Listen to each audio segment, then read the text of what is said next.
Hey, what's up, y'all? It's Steve again, Harmless Rebel. I wasn't going to do a video talking about the mobile Fidelity situation just because so many people have done videos talking about it. And the reason I decided to go ahead and do it is I've been having side conversations with so many people about it since Mike from the In Groove first kind of broke the news on it. Um, what really surprised me most is how many people are surprised. Um, MoFi has always been kind of close-lipped about their sources. They just kind of left it to us based on the original master recording. And actually, I'll show in a minute. They used to say it on the records, the source.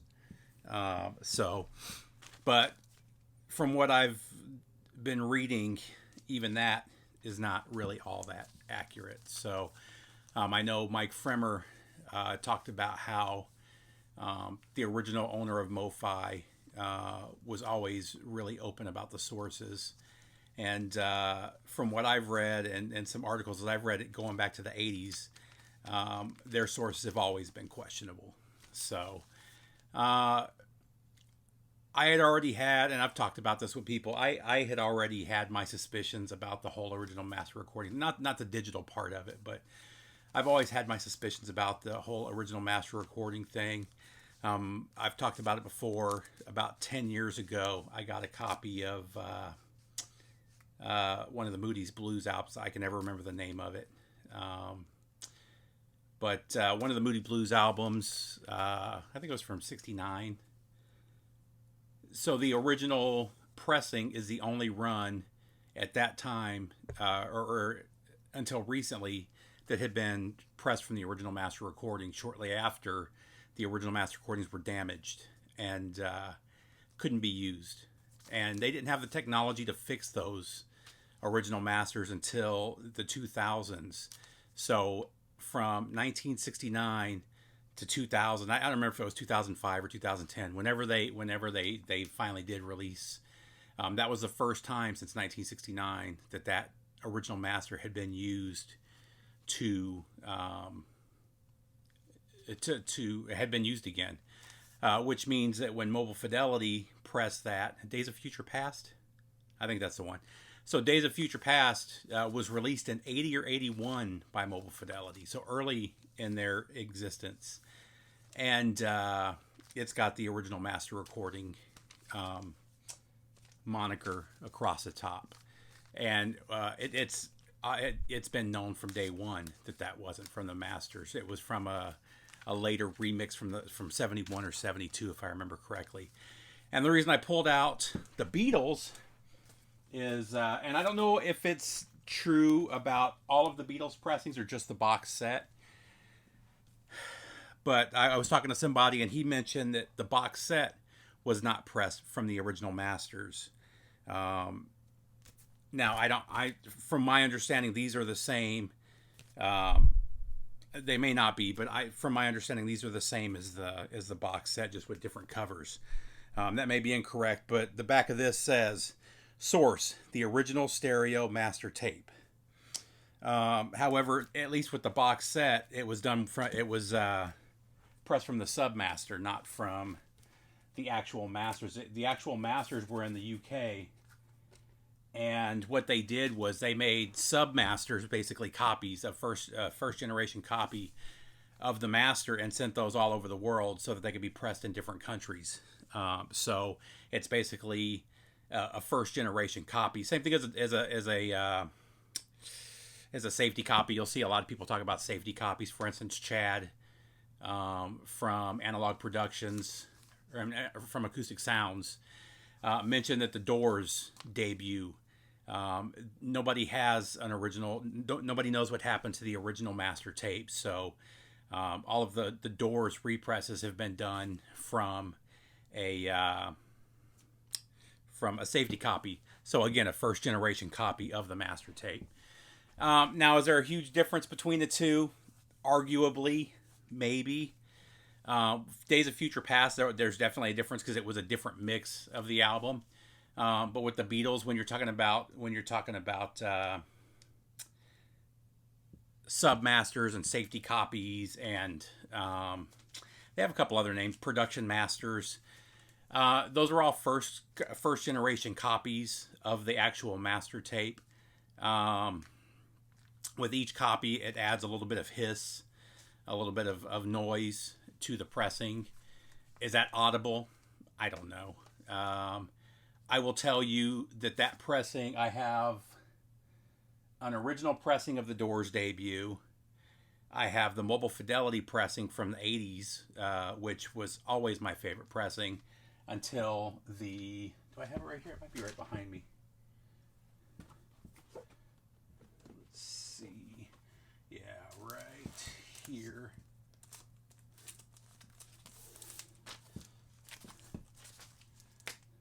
So again, we've got the MoFi pressing right here. And I don't know if this one says the source.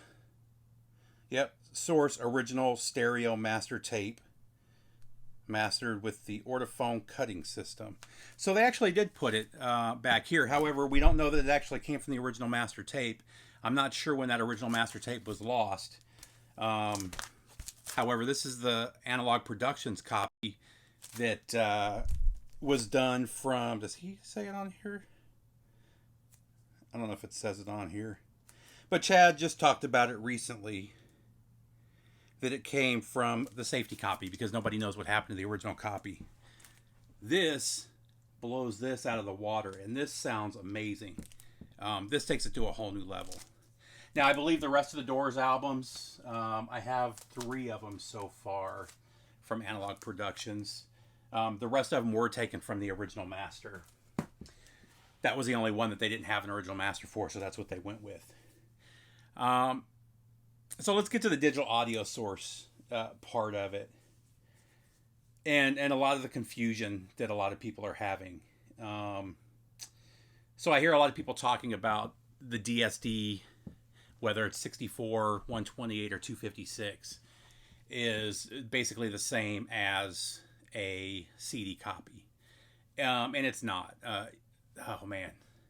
So DSD 64 is 64 times the sample rate of regular CD, and DSD 64 is what most SACDs are.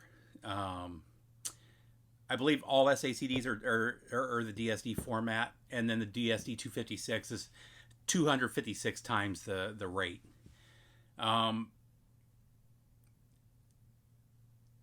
you hear it? I don't think so. And here's where it gets funny about this whole situation. Before I even get to that, is Analog Productions, is Mobile Fidelity wrong for what they did? 100%. They knew that people thought that all of this stuff was coming from the original master tapes. They knew 100% that we believe that, because it's been a discussion for how long have they been around now? 50 years. And that it's always been a topic of discussion. Now, like I said, they no longer say that it was recorded from the master tapes. At least I don't think they do. Let's see. No, it does. It says it right on the back. Mastered from the original master tapes. Now, I don't know if the white pressing... So this is the original one from 2000. What was it? 2015, I think. Yeah, this is the 2015 pressing. It just got another pressing on like 2018 or 2019 with the black back on it, or with the white back on it. But this was the original run. And it says mastered from the original tapes. Right there. It doesn't say anything about the master tapes were put on, were transferred to DSD, and then it was mastered from DSD. So, I mean, they were completely deceptive here. The other part that I don't like about it, so basically they've always been dishonest as far as I can tell. So, I mean, just starting right there, they were 100% wrong. And then the fact that it took until, I believe it was Wednesday, so today is Friday, so 2 days ago. So it took, this has been going on for 2.5 weeks Um, it took them this long for the president of the company to come out and apologize. And I'm sure that had to do with lawyers. I'm sure they wanted to word it exactly right so that they can't be sued. Though I would argue that they probably still could be sued. I don't agree or disagree with that. The whole litigious, or whether people should sue or not, I think that's silly. But they were 100% dishonest, and honestly, they deserve what they get. You know, all the people that are canceling their orders. Like I said, I wasn't surprised by this, and my ultimate thought is, until, you know, I'll never get a near mint original copy of Kind of Blue. The price of those things are ridiculous. And I had an RTI pressing from a few years ago. I don't know what the source of that was. It was good. But then I picked up this, and at that time, this was by far the best sounding pressing of this album I had ever heard. And this is done with DSD-64. They've now announced. The Miles Davis stuff, none of it's DSD-256. It's all DSD-64, which again, 64 times better, basically, than CD sound. And I'll touch on that in a second too. And then a lot of the stuff that's coming out now, the more recent, I think the Miles Davis is the only stuff that I've seen that's DSD-64. Everything else that they've reported on their website, as far as I've seen, has been, I don't think I have anything right here. Let's see. Oh yeah, so we got the cars right here. So like the cars, these were all done in DSD-256. So again, but the question still remains, just because they've now said that they're DSD-64, we don't actually know what masters they got the copy of. So my thought is, like I said, this is still, until I got the new Analog Productions One Step, this was the best sounding version of this album that I had ever heard. It's not true. And the 80s, MoFi as a whole, one of the issues I've always had with MoFi, and another reason I've always questioned the original master recording thing, MoFi has never been consistent. MoFi, I would get 5 records that sound amazing, and then I would get like the James Gang that just sounded horrible. Everybody talks about the Cyndi Laupers, and they're not original master recording. You know, we know that those didn't come from the original masters. They're not the best sounding versions of those albums. I'm trying to think of some other ones off the top of my head. I've got one of the Eric Claptons. It's not the best sounding copy of that album. Whereas with Analog Productions, I have never bought an Analog Productions or an ORG or ORG's a good one. I'm trying to think of the other company off the top of my head. IR. I can't remember what their actual name is. Intervention Records. I've never gotten one of those and thought, man, that sounds good, but it's not as good as this other pressing.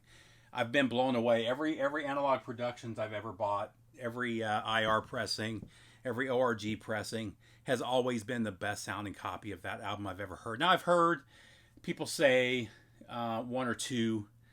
There's been one or two other albums that people say, oh, this one pressing from that's impossible to get sounds better. I don't know. In my experience, though, they've always been the best sounding, which has always been kind of a sticking point for me with Mobile Fidelity. They're more hit or miss than the others. Now, where Mobile Fidelity has been better than Analog Productions is in the pressing quality. I have only ever gotten one Mobile Fidelity album where it was a noisy album. Like, it was just, the quality wasn't perfect. I have gotten quite a few from Analog Productions. I will say, over the last year, Analog Productions has gotten better, so it may have been an issue that they worked out. But that's what's kept me with. And then I've also, I like more of the rock stuff that MoFi gets a hold of that Analog Productions doesn't. However, when Analog Productions did Ted Nugent, Stranglehold is, man, I have never heard that sound so good. So anyway,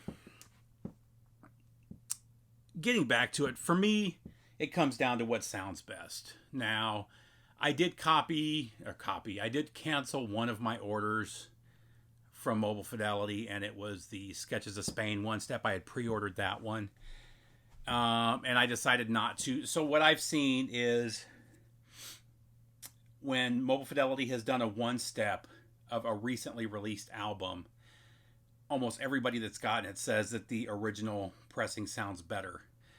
It happened with Pearl from Janis Joplin.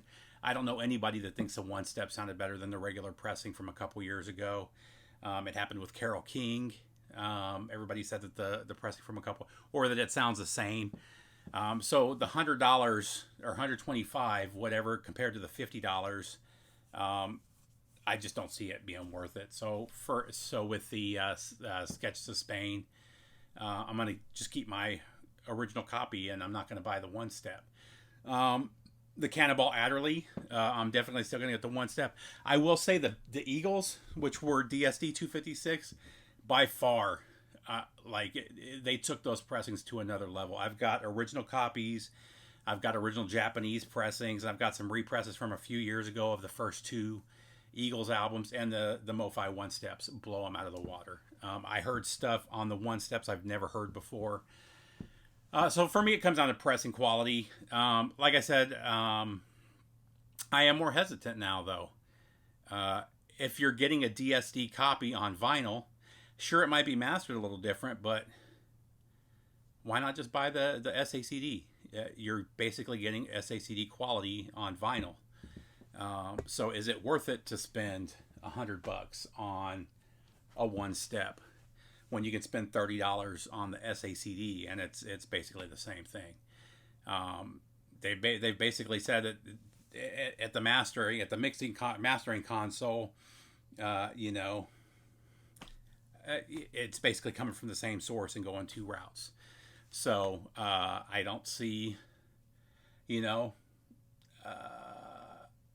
prefer vinyl over CD.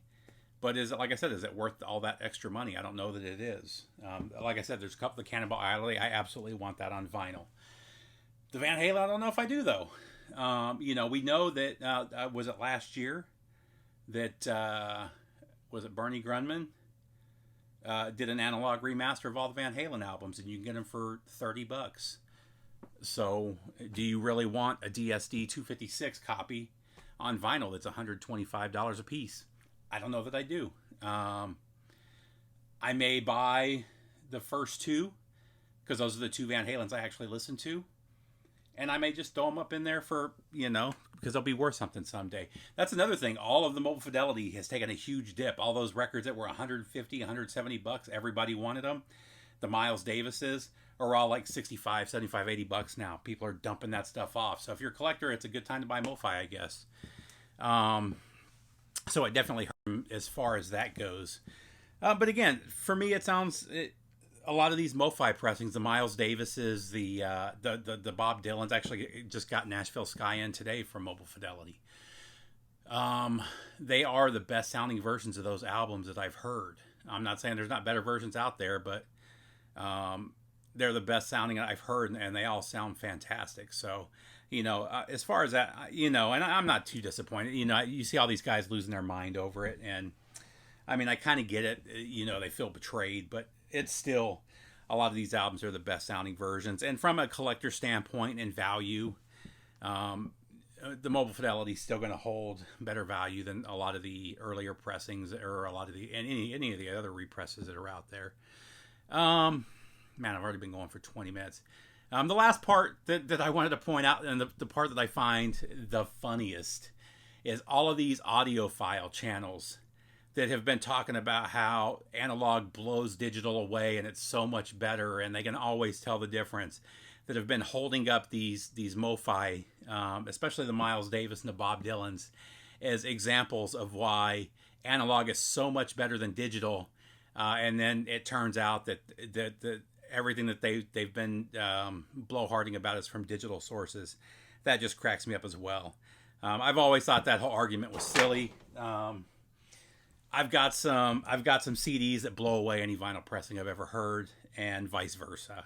For me, I think it just comes down to mastering and pressing quality. But yeah, it blows me. I was just talking about Dire Straits, the Dire Straits debut. If you get one of the 83 or 84 original the original uncompressed CD pressings, that debut, it has always been the best sounding copy of that album. I haven't compared it to the new MoFi. The new MoFi pressing sounds really good. I might do a comparison between the CD and the uncompressed CD and the MoFi pressing, but it just cracks me up. All these, and now a lot of them are trying to backpedal. Well, I always heard a difference, and you know, or they're just not mentioning it. They're talking about how upset they are with MoFi, and completely ignoring the fact that they've spent the last almost 10 years saying that. And it actually goes back more than 10 years too, because Sketches of Spain was released, if I remember correctly. I'm not going to pull it out. Sketches of Spain was 2012. Maybe 2000. So it was released 2012. So it was probably 2010 or 11 when they actually mastered it. So it's they said going back to 2015. It definitely goes back further than that, and that's just based on their website, because they have announced that the Sketches of Spain was DSD 64, and again that was 2012. So I think it's going to be a lot more widespread as far as the MoFi releases than people think. Is it good for the industry? 100%. We need transparencies from these companies. I like what ORG does. ORG tells you every step that was taken, and they actually list the machines that they used to do the pressings. I like what they're doing right now. Kevin Gray is doing with his stuff, where he does videos, and he's been doing this for a while. This isn't because of the whole MoFi stuff that's going on. He's been doing little video clips on his Instagram, where he does little videos of him actually in the process, and they pan across and you can actually see everything that's going on, and it's all analog. So it's pretty cool what a lot of the other companies are doing. So that's just my 2 cents. It's not going to stop me from buying MoFi as a whole, but there are the one steps just aren't as appealing to me as they were. There were quite a few one steps I wanted to buy. There's still a couple I'm going to buy. Like I said, I'm still going to buy the Eagles. I'm still going to buy the Cannonball Adderley. I'm still going to buy the Elvis. From Elvis in Memphis is one of my all-time favorite albums. I actually have... No, it's over there. I actually have an original MoFi of that sounds amazing, and I actually do want to compare the two. So I have pre-ordered the one step of that. I'm curious of how things are going to turn out too. There's a big debate right now among the big name mastering techs saying that the one step process is not a better process for the vinyl than the traditional 4 or 5 step process. So, and actually we now know that it's not a one step process, because it's not going directly from the master to the stamper. It's going from master to digital to stamper. So there's another step in there. Actually, there's 2 steps, because there's the analog to digital and the digital to analog. So that's 2 more steps that they've added to the process by adding the digital in there. So the whole one-step thing from Mobile Fidelity anyway is completely dishonest. Again, my 2 cents. Like I said, it's not going to stop me from buying from them. It's going to make me more hesitant, though. Like I said, I was planning on buying the Van Halens, and they're really up in the air now. If I do, I may not even open them. I may just buy them as a collector to have a copy. Whereas if... I knew the whole process like I do with Analog Productions, it may be a different story. I may be buying all of them. So, they're definitely going to be losing money, and it's definitely, I think it's, like I said, it's a good thing. It should bring some positive change if they're going to be more, if it's going to make everybody a little more honest about their sourcing. So that's it, guys. Sorry I went so long, and I'm sure I rambled off in different directions. I just wanted to get it all out there. That's it, guys. Take care. I'll see you soon.